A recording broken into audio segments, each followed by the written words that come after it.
John Summers is the motoring historian. He was a company car thrashing technology sales rep that turned into a fairly inept sports bike rider. Hailing from California, he collects cars and bikes built with plenty of cheap and fast, and not much reliable. On his show, he gets together with various co hosts to talk about new and old cars, driving, motorbikes, motor racing, and motoring travel.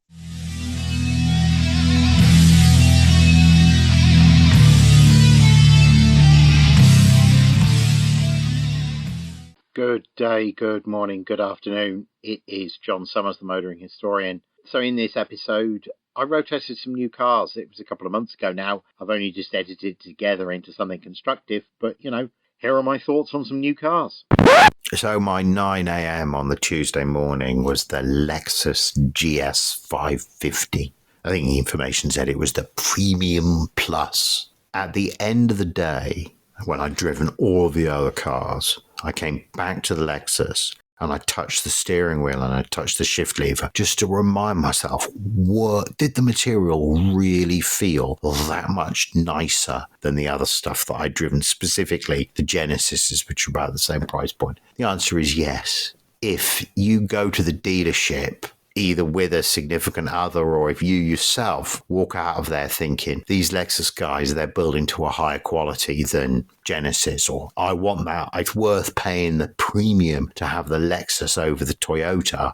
Yes, this GS 550 definitely conveyed that feeling of absolute quality, and I want to apologize to the Lexus because I didn't mention them in the comments, and I really should have mentioned that really, if the Genesis stuff was very ostentatious and nouveau riche, and I loved it, but that grille is very big. The Lexus is everything that those Genesis GVs was, but with so much more subtlety. And the touch points, they were actually, the Genesis has lovely seats, but the touch points of the Lexus, just so nice. And our car was dark green, and that was so nice. And it was just lovely to drive. And I, at one point, put it half off the road, and I realized if I just carried on driving forward, there was like a earth bank. So I just did that to be like, how is it going to cope with that? And it just drove up it as easily as, a normal car would drive up. Not a high curb, but a low curb. It just went boink up it, no problem at all. Like, very, very impressive. And this is going to be perverse, but right size, right? Not too big, not too wide, not too long, can fit in normal sized American parking spaces. And it's a bit like when you're choosing schools for your kid, and when somebody says to you, think about the commute. And you're like, what on earth? I want little Johnny to, get the best teachers he possibly can. I'm going to make a judgment on that. And then you're like, oh yeah, if the commute is 15 minutes, that means I'm spending an hour a day in the car. Because if the commute is a half an hour, that means I'm spending 2 hours a day in the car. Huge difference. Huge difference. Huge. But at first, you don't perceive that. And of course, that reflects on the kid because the kid hates sitting in the car. And if you're bad-tempered, it all spins off, right? So in other words, that commute, that is a significant factor. And the relevant comparison here with the Lexus is that size thing, that's the three-row SUV. They can be too big. They can feel too big. You can feel like, excursion. It can feel like when I had that F-250 in Santa Monica, a current F-250, it's just too big, right? You could, in the BMW, you can fit down this street with parked cars with another car coming. In an F-250, you can't. And you just have to be patient, and it's annoying, and you wonder why you're driving such a behemoth in city streets. And this Lexus did not leave me feeling like that. It felt it was right sized. Bloody cool. So what else did I write down? Great throttle response. 2 screens, weird instruments. These moderns have a lot of screens, and this is the first car I drove, so I was probably coming to terms at that time with the fact that it had any screens at all. Yeah, couldn't find the heater.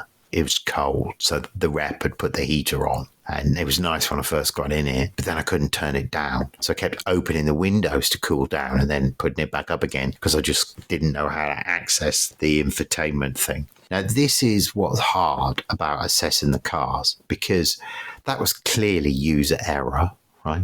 I'm sure it has a really easily way to access the heater system. I just have like a left-handed, cack-handed, Luddite, I just didn't learn how. Just put the window down instead.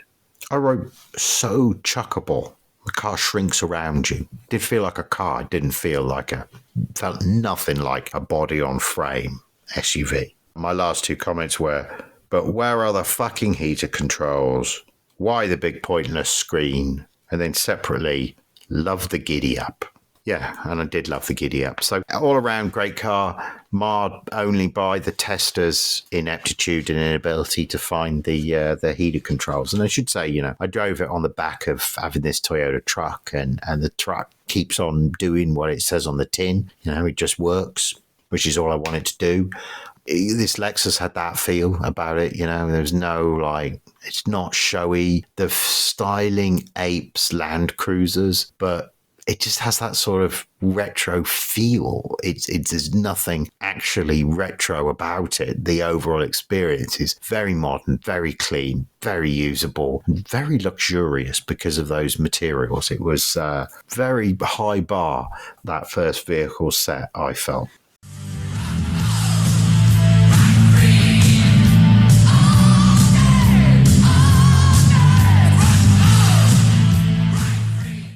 So the next vehicle I drove was the Kia Sorento, which is like an SUV, I guess like a Honda CR-V, like RAV4 size SUV.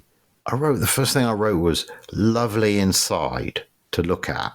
Now the feel was definitely not Lexus, the feel of the materials, but the look is so much closer to something really nice like that Lexus than you would ever expect. Now, the price point here, we were high 50s for this guy. So is there a noticeable difference between the 71 for the Lexus and the high 50s for this nicely appointed Kia Sorento? Yes. Yeah, this weird hybrid EV whir the whole time, which I didn't like.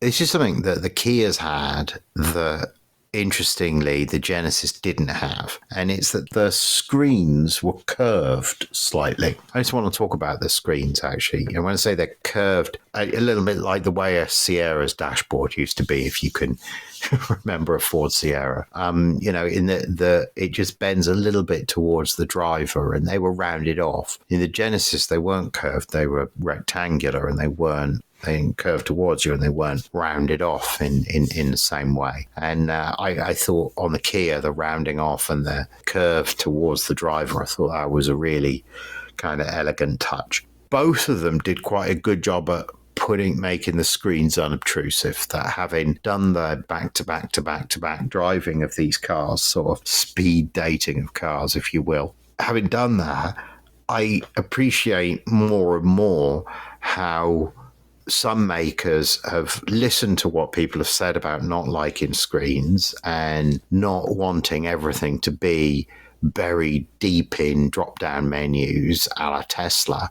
And now what we do is we don't have these big tablet embedded on the screen, tablet embedded on the dashboard hatefulness. We seem to be moving towards these sort of 2 or 3 inch high, sometimes more, sometimes 4 or 5, but these instrument displays that are sort of around below your eye line. And a lot of these cars were doing the Honda, which I didn't really, the Acura rather, that I didn't have. ZDX is the model, by the way. I didn't really have much to say about it. It didn't leave much of an impression on me in comparison to some of the other vehicles that I drove. But that ZDX, the one thing that was noticeable about that was the heads-up display worked really well. A number of them had heads-up. Some of them it was distracting. Some of them it wasn't bright enough. I didn't notice it until the end. I dare say you can adjust all that stuff, but that's just the experience as it was dealt to me. But look, right. So the Kia Sorento had that. So did the Kia Carnival, the minivan that I was going to talk about next. So the content, awesome. The actual touch and feel, not quite so impressive. At freeway speeds, it was still responsive, right? Which is the hybrid thing, but It really felt luxurious. It was very quiet at those kind of freeway speeds. And it felt as if it could go beyond. Allegedly, other people, not me, allegedly it did well, much higher speeds than you would expect a mid-price minivan to cope with. So that was a pretty impressive piece of kit. There was just the annoying whir all the time. Didn't like that. Now, the Kia Carnival's the minivan, and it did not have that same annoying whir. It was in a nice grey colour. That was the one that had the head-up display that I found annoying. Maybe I just needed to adjust the brightness. The gas motor was loud when it cut in. That was another comment that I made. The trunk lid was super. Like the load bed was like low, below the level of where the seats were mounted, like the normal floor, if you like. I guess because the hybrid or the whatever. The design of it for space-wise was just, what MPVs always are, but next generation all around that. That was impressive. The other thing that I wrote was that it was surprisingly planted in high-speed sweeping turns, and this is what the coast road allowed. I didn't think I'd taken it out along the coast road because that was one of the first drives that I did, and that was when I realized that the forest route wasn't going to be any good. And I got out of it at the top of the hill and had a little look around. And I would say that I didn't do that with all the cars, but with both of these Kias, the fit and finish, bloody awesome. The panel fit, the quality of the paint. I mean, I'm no paint inspector. I just look round and, you just feel like the overall standard, you feel like the overall standard is so much higher than it ever used to be.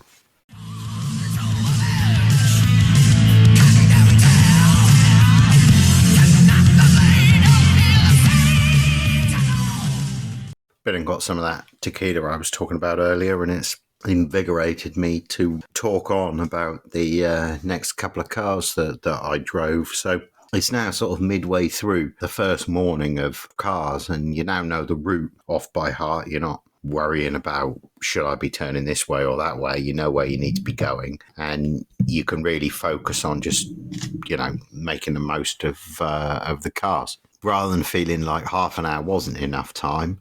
It was never like half an hour was enough. It was like too much time, but it definitely became easier as the day went on to get the car back at exactly the right time and feel like you'd actually experienced it completely. Now, one thing I did regret was I did the Ioniq 5N, which is the performance version of the Triangle Ioniq 5, Hyundai Ioniq 5, which is really quite an interesting product to look at. Anyway, for me, it's the most interesting interpretation of the whole, how do you do an SUV? Is the most interesting interpretation of that outside of something like in comparison to the Ferrari Purosangue or something like that, which is sort of not really, it is an SUV, but it doesn't really have SUV proportions.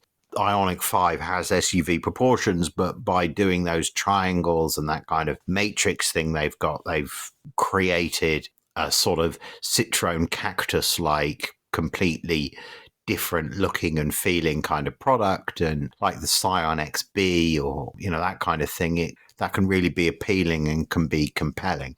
Hyundai's N brand is compelling. They had a couple of N-branded vehicles here. We'll talk about the Elantra in a moment, but the Ioniq 5N looked awesome. Really, really did look awesome. Little skirts. The one that we had was black. I saw one on the street just earlier today that was white, and the black one that we had, it had sort of orange accents. It really did look good. The steering wheel looks like a gaming console steering wheel. It has this weird sort of push to pass kind of thing, and a lot of the others were really impressed with, if you put it in the sport mode, it would shift up and shift down as if you were driving a stick shift.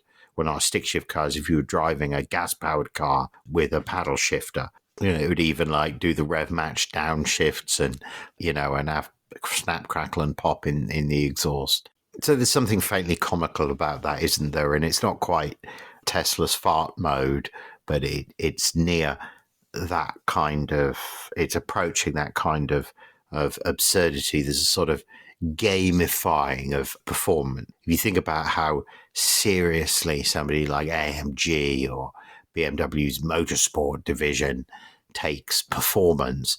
This was a humorless kind of business.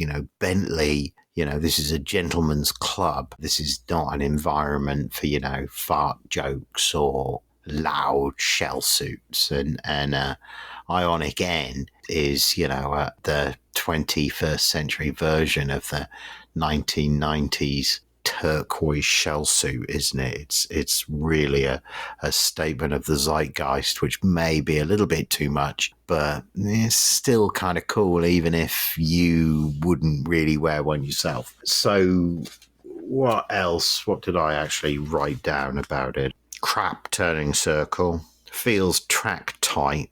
I wrote Impreza and put a circle around it, and that was because it reminded me of the first time I drove a Subaru Impreza Turbo, and I remember coming out of like a greasy uphill junction that was like, or I was kind of turning back on myself. The T wasn't like a T; it was like, so it was more than a 90-degree turn. And I remember this Subi, because it was all-wheel drive, it just like picked up at the front, and I'd never experienced that before. I knew front-wheel drive cars, I knew rear-wheel drive cars. I never knew one that had got, the benefits of both. And that's what I realized with the Subaru Impreza. In this Ioniq 5, it had that sort of feeling of absolute completeness and sure-footedness. This was the one with the high trunk floor. It was the Carnival with a low, huge trunk.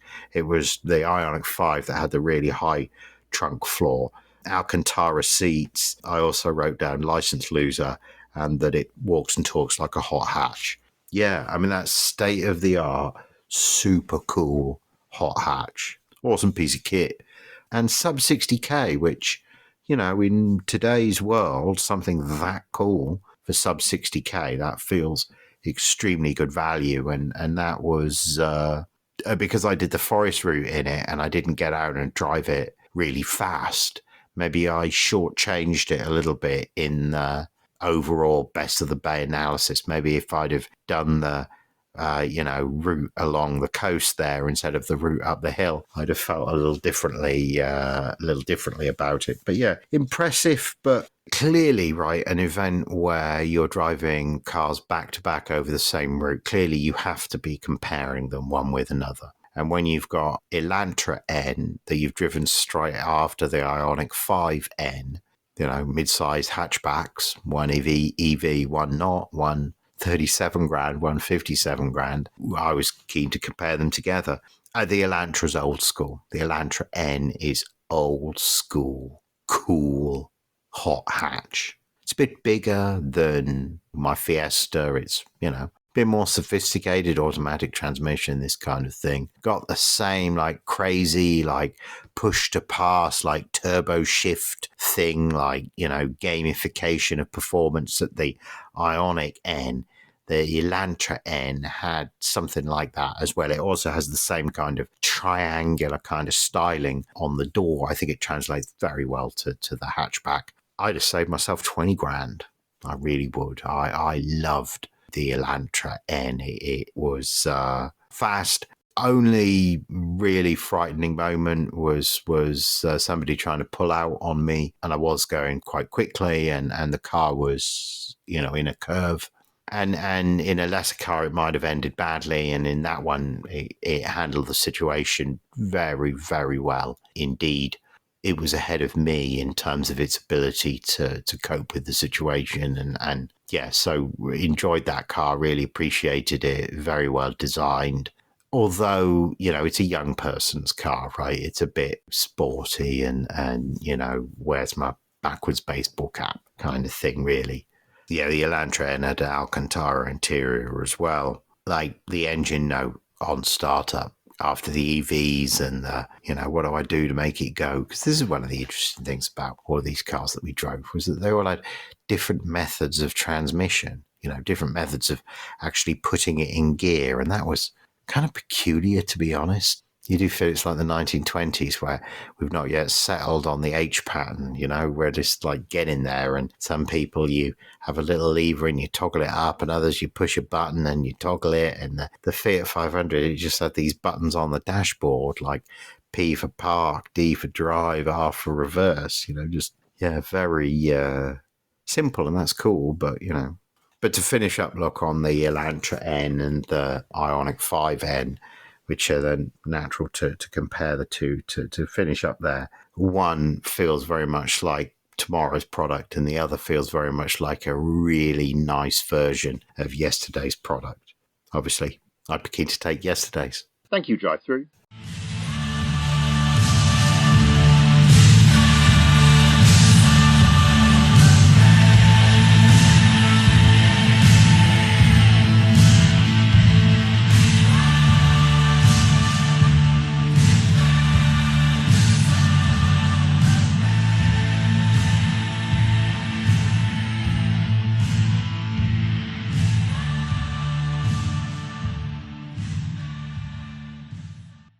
This episode has been brought to you by Grand Touring Motorsports as part of our Motoring Podcast Network. For more episodes like this, tune in each week for more exciting and educational content from organizations like the Exotic Car Marketplace, the Motoring Historian, Break Fix, and many others. If you'd like to support Grand Touring Motorsports and the Motoring Podcast Network, sign up for one of our many sponsorship tiers at www.patreon.com/GT Motorsports.